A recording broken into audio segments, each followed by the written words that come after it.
Hey, what's up guys? Hopefully this works. The last time I did a video with the YouTube capture, it was about Bitwig and it was about a year ago. It's rather embarrassing, but if you want to see me hilariously high, watch that video.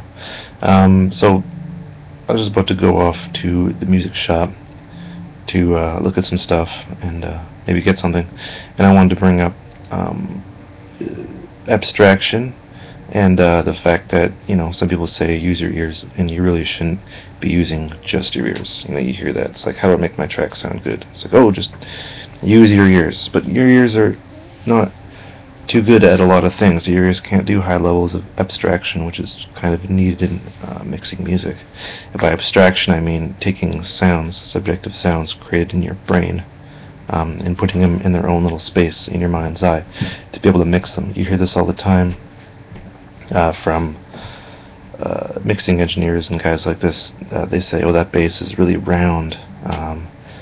The snare shimmers. You have like these, it's almost like synesthesia. It's a very high level abstraction of a sound that's basically just vibrations in the air created in your own mind. So I want to talk about abstraction and not just using your ears. So your ears are really good at determining loudness and dynamics, and that's basically what your ears should be doing. The initial kind of balance in terms of amplitude and levels and all that fun stuff. Your ears are really good at that because we need to hear, and we've needed to hear for, I don't know, millions of years or whatever, to evade predators and crazy stuff like that.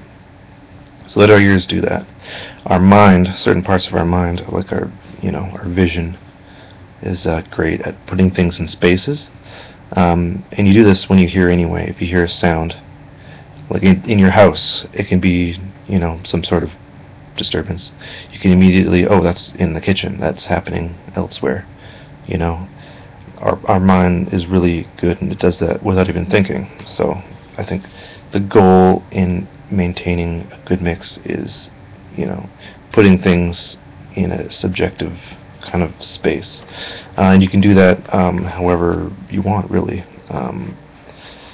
We're really good at putting things in a space. So say, for example, the kick and the bass will be like right in front of me, like right about here, right?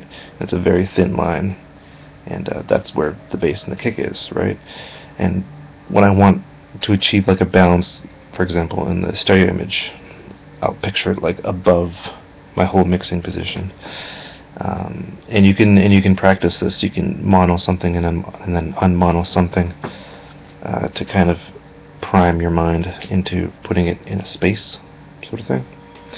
And yeah, with that comes a lot of practice. And I don't compare myself to like an artist or a painter or whatever, but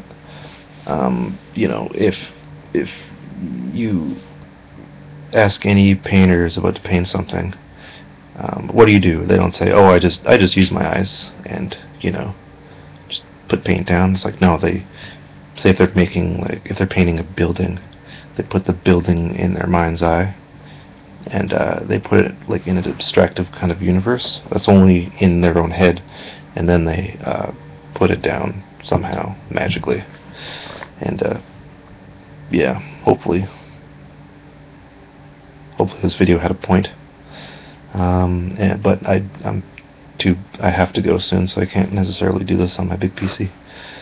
And I've been sitting here playing video games today. So yeah. Anyway, hope you learned something. Look up synesthesia, abstraction, and